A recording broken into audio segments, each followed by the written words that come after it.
तो साइड करा। कुछ दूर आइलुआ कुछ दूरी औरी बम लोग के साइड कर बोली बोली सॉरी। अब भइल मरहिया कटे कटे कटे कटे। चला बलमुआ गोते गोते गोड़ तरोड़ा होते होते।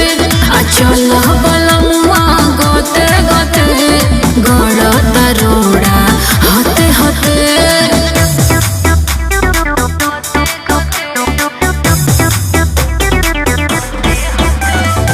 Music by Arya Sharma।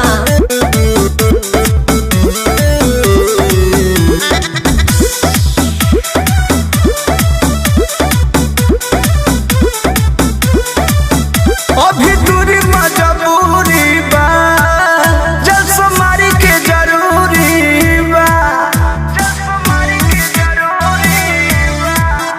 अभी दूरी मजबूरी बा जलसमारी के जरूरी बा।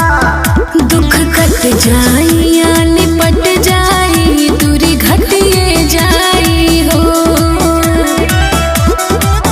कब से कहतनी भोला भोला रोटे रोटे रोटे रोटे। चला सैया गोते गोते गोड़ तरोड़ा होते होते। चला सैया गोते गोते गोड़ तरोड़ा होते होते।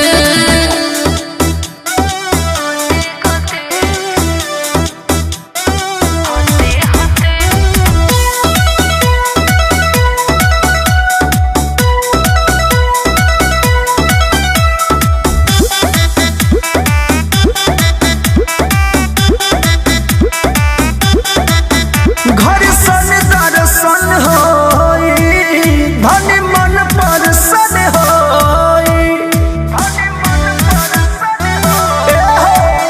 घर सन दर्शन होई धन मन परसन होई। कृष्णा बेदर्दी पर मुद छोटू प्रियंको भी धन होई। देख डालो नलो बोस टपे टपे टपे टपे। चला सैया गोते गोते गोड़ तरोड़ा होते होते। चल बलमुआ गोते गोते गोड़ तरोड़ा होते होते। कुछ दूर आइलुआ कुछ दूरी औरी बम लोग के साइड कर बोली बोली सॉरी। अब भइल मरहिया कटे कटे कटे कटे।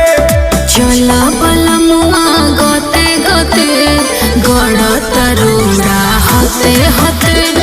चला बलमुआ गोते गोते गोड़ तरोड़ा होते होते।